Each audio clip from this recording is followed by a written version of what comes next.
We sit here in America and we act like someone, especially, I don't know, a 15-year-old, a 9-year-old, a 22-year-old can watch porn, a 40-year-old, for hours at a time throughout a day. Now she finds it hard to even have conversations with people. She says she finds it easier to cry than to speak. They could not do this to Americans. They couldn't do this to American people. They're saying that they were tricked actually into this type of work. 8 hours a day, 40 hours a week. He had to watch children being mutilated, children being used sexually, sexual acts. That's gross before tax. So really, they're not taking home even $2 an hour. Unfortunately, there's some companies that can have the worst working conditions and the worst contract conditions, and they will still have someone that will pick up that job as if it's a ticket to a great future. And really what it is exploitation. It's cheap labor, you know, so it's like modern day slavery.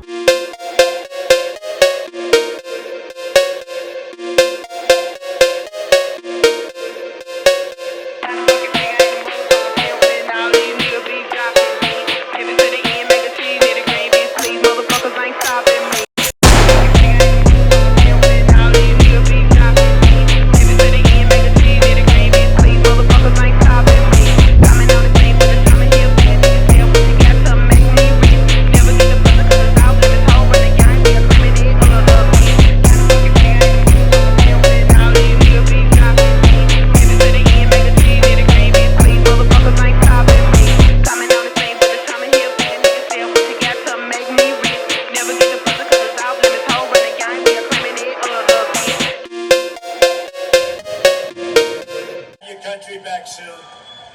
Not only is Harris, you ever notice when you say Harris, nobody knows who that you're talking about? No, nobody has any idea. Harris. Hey, where's Harris? They know Kamala. They know Kambabla. That was the nickname I used for a while, but I don't use it anymore because everyone thought I was just mispronouncing her name. I wasn't. Kambabla. A couple of days ago, 60 Minutes performed an interview with a couple of Kenyan workers talking about the training of AI.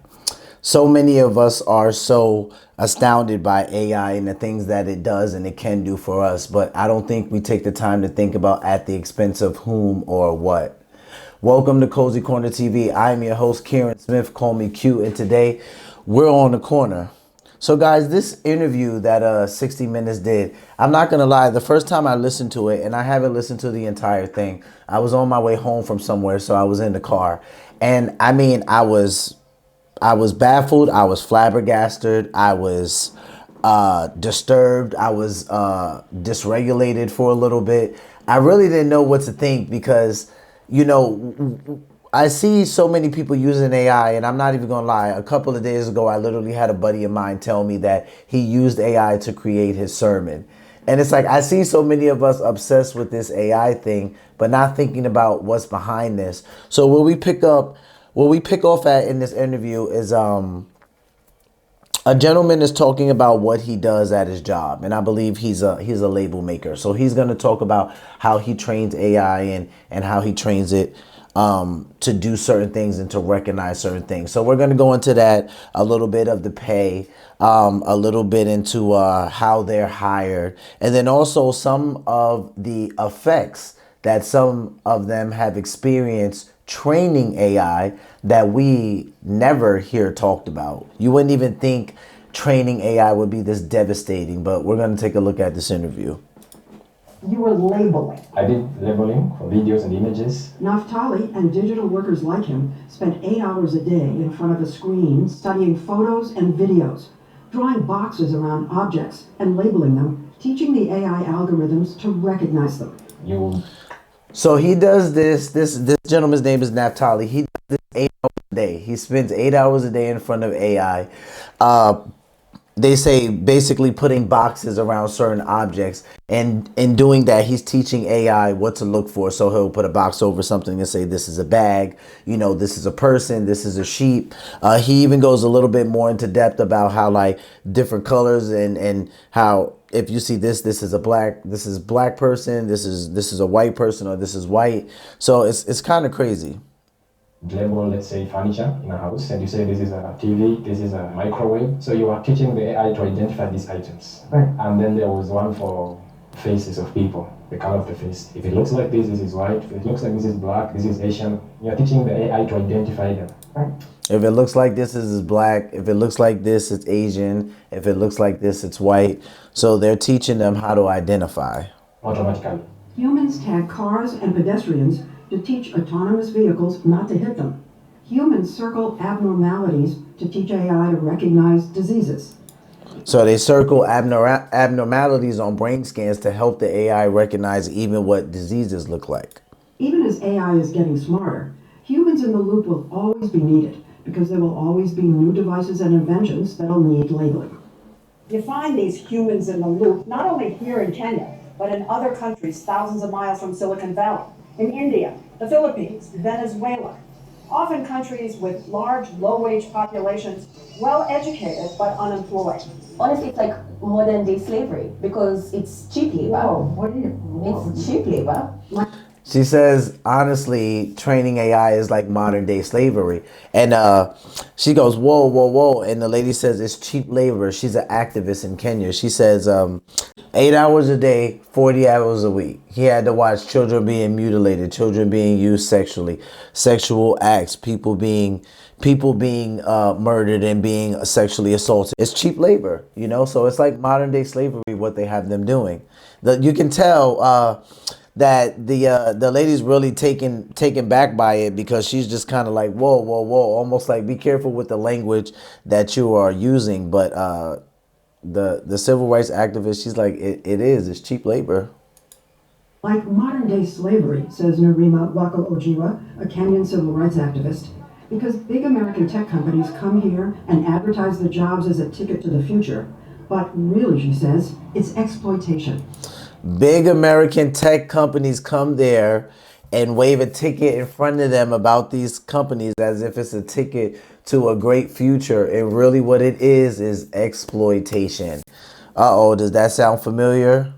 Does that sound familiar? Let's see why it's exploitation. What we're seeing is an inequality. It sounds so good, an AI job. Is there any job security? The contracts that we see are very short term, and I've seen people who have contracts that are monthly, some of them weekly, some of them days, which is ridiculous. Wow, so she says the contracts that she usually see them get in her country, some of them are outrageous, some of them are weekly, daily, months, but daily is really crazy. That's really pushing an envelope to get a project done. Calls the workspaces AI sweatshops with computers instead of sewing machines. I think that She's calling them AI sweatshops with computers instead of sewing machines. This play on words here is a lot. Like, it means a lot because she's basically saying, like, whatever y'all think y'all understand about these jobs, you don't know nothing. You don't know what you're talking about. These big American companies are coming here and they are exploiting us.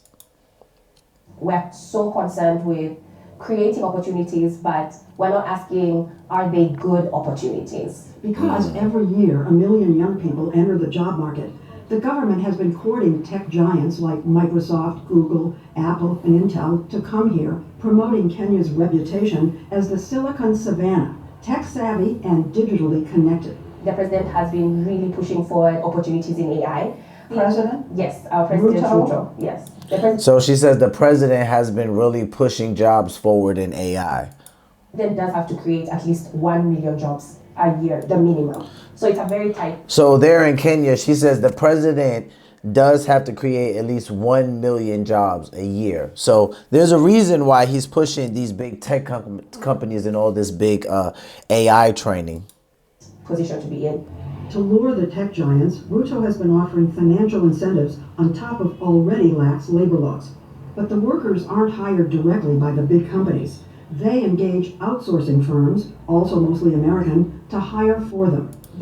So they're not hired directly by these tech companies. They engage outsourcing firms, mostly Americans. So it sounds like what we would use here as a staffing agency, right? Like instead of you being directly hired by, I don't know, Comcast, Verizon, or anything, Wendy's, instead of being hired through one of those large companies, you would actually go through a staffing agency and they would hire you. But when it comes time for you to get your paycheck, instead of you getting it from one of those companies directly, the staffing agency would actually pay you. So that's how they're actually getting their jobs.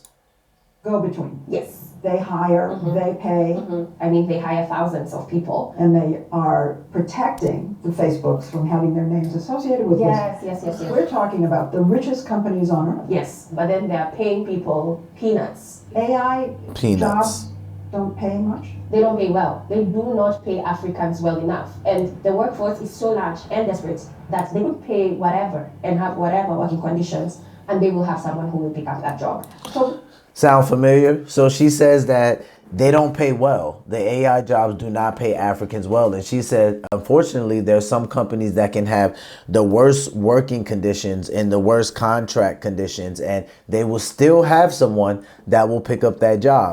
Sound familiar? It sounds like a bunch of us sometimes complaining about, no jobs here in America. But let's be honest, there are jobs that as Americans that some of us have problems doing. Like some of us use the word pride, whatever it is, but some of us are like, we're not going to do that, or we're not going to do something like that for such little pay. Whereas we can look at it one way, and someone coming here from another country who has absolutely nothing, they'll look at that and they'll say, sure, I'll take that. That's something that will change my entire life. It'll make my life better. Where we might be looking at it like, hell no, that's going to make life harder for us and it's going to make us miserable, right? What's the average pay for these jobs? it's about $1.50, $2 an hour. $1.50 to $2 an hour. Now remember, they are in Kenya, so this is not like money doesn't work there the way it works in the United States. The exchange rate is a lot different. $2 per hour, and that is gross before tax. Naftali? Dag, $2 an hour, and he said that's gross before tax. So really, they're not taking home even $2 an hour. Nathan and Fasika were hired by an American outsourcing company called Sama that employs over 3,000 workers here and hired from Meta and OpenAI. In documents we obtained, OpenAI agreed to pay Sama $12.50 an hour per worker, much more than the $2 the workers actually got. Though Sama said... So this company called Sama, they actually agreed to pay the workers $12.50 an hour, which is a lot more than the $2 an hour they were promised. But those three people we just saw a couple of seconds ago, they're going to talk about their experience with that company. says that's a fair wage for the region. If the big tech companies are going to keep doing this business, they have to do it the right way. So it's not because you realize Kenya is a third world country, you say, this job I would normally pay $30 in US, but because you are Kenya, $2 is enough for you. That idea has to end. Okay. Right. He's saying, so, and I would agree with him there. I think that is kind of crazy. He's saying, we have to get away from this idea that, normally in America, we would pay an American this much for this job. But because you live in Kenya, $2 an hour is enough for you. You don't need any more than that. And he's like, that mindset has to stop. And I would agree with that. I know the exchange rate's different. Money works different there. But I mean, $2, that's stretching. And as you're going to see them talk about, is $2 enough, which it's not. That's why I'm saying they could. I mean, you're not even going to at least go to 10. That's crazy, right? So let's just take a look at what they have to say about the pay. $2 an hour Yes. in Kenya. Is that low, medium? Is it an okay salary? So for me, I was living paycheck to paycheck. I have saved nothing because it's not enough. Is it an insult? So this lady says she was living paycheck to paycheck. She's like, it's not enough. Like, I haven't even been able to save anything.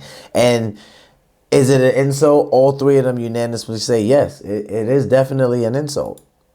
It is. Why did you take the job? I have a family to feed, and instead of staying home, let me just at least have something to do. And not only Makes did the job sense for a not man pay that well, wants to work. They were draining. They say deadlines were unrealistic, punitive, with often just seconds to complete complicated labeling tasks. Did you? Deadlines were punitive. That's an interesting word to use. Punitive, often making it feel impossible to meet things that were needed in just seconds before it was due. Yeah, I would say punitive is a fitting word. See people who were fired just because they complained. Yes, we were walking. I mean, imagine that being your job every single day. Like if you had to choose one word to describe your day every day at work, one of those words would be punitive.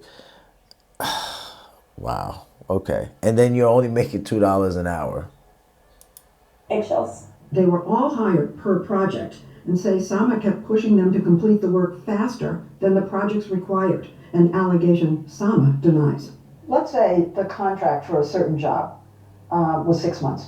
Okay, what if you finished in 3 months? Does the worker get paid for those extra 3 months? No. KFC. What? So she says, let's say you had a contract for 6 months and you finish early. What happens? Does the worker get paid for those other months, those 3 months that they didn't do any work? And they say no. And then this lady right here, I don't know if you guys heard her, but she actually says KFC. So watch what they say about this. We used to get KFC and talk about They used to say, thank you, they get you a bottle of soda and KFC chicken, 2 pieces. That is it. Worse yet, So they used to say thank you, and they would give them a bottle of soda and 2 pieces of KFC chicken, and that was it. I'm like, bro, the level of disrespect. Like, KFC chicken.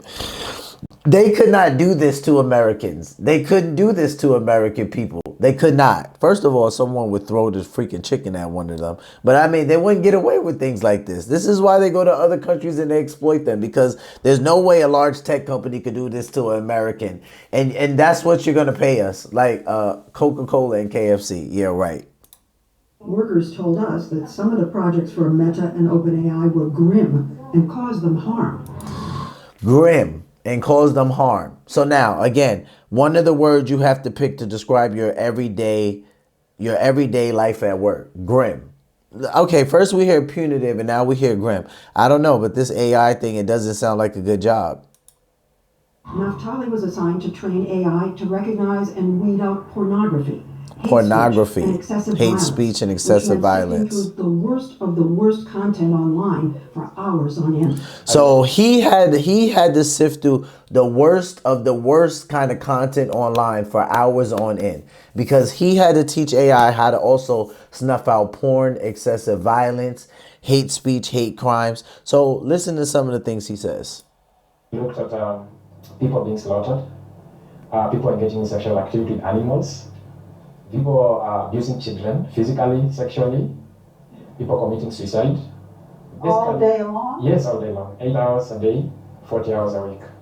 The workers 8 hours a day, 40 hours a week. He had to watch children being mutilated, children being used sexually, sexual acts, people being murdered and being sexually assaulted. All these things. He says 8 hours a day, 40 hours a week. Now, if you are the type of person that has a low emotional intelligence, you might think that, okay, well, that's the dude's job. You know, he's getting paid to do that. That's just crazy to think that someone could be doing something like that for 8 hours a day, 40 hours a week, and it has no impact on them. But of course it does. And see, here in America, sometimes we're all crazy because we act like we can just watch and intake whatever we want and it has no effect on us. But just watch what these people say. told us they were tricked into this work by ads like this that describe these jobs as call center agents to... So they're saying that they were tricked actually into this type of work because they were advertising ads in their country that this job was actually for a call center job.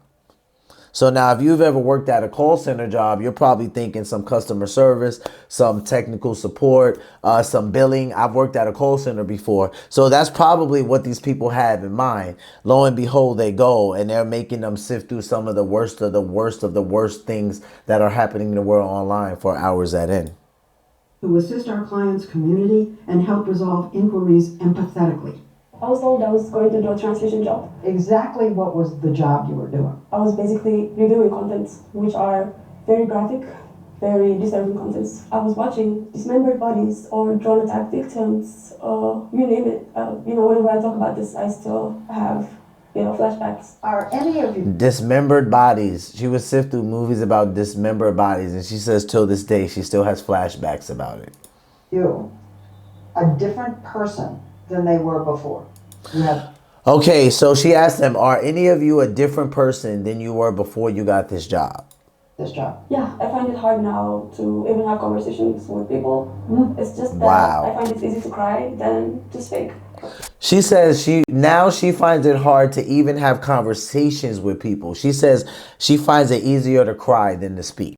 Okay, I would say that's some PTSD happening. You continue isolating yourself from people. You don't want to socialize with others. It's you and it's you alone. Are you a different person? He talks about continuous isolation from people and how it gets to a point where they're just doing the AI work and they're so isolated from people that you get to a point where you just don't even want to associate with people. And let's see what Naphtali has to say. Yeah, I'm a different person. I used to enjoy my marriage, especially when it comes to bedroom fireworks. But after the job, I hate sex. You hated. Okay, so he said, I used to enjoy my marriage, especially when it used to come to bedroom fireworks. If you know, you know, right? Bedroom fireworks, he says, and now I hate sex. This man literally just said, now he hates sex. Okay. That definitely some PTSD there. Did sex. After countlessly seeing those sexual activities, pornography, on the job that I was doing, I hate sex. Sama says mental. He says after continuously seeing those pornographic materials and those things that were happening, he's like, I just got to a point where I just hate sex.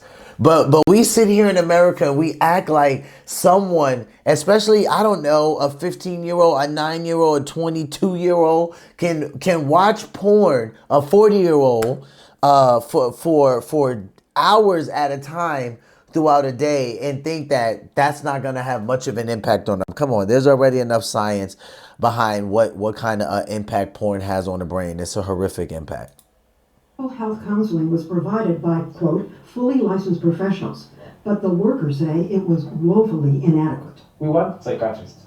We want psychologists, qualified, who know exactly what we are going through and how they can help us to cope. Trauma experts. Yes. Do you think the big company, Facebook, ChatGPT, So apparently at some point these companies were offering these people the option to talk to a therapist or a psychiatrist because enough of them started to complain about the things that they were experiencing because of their job.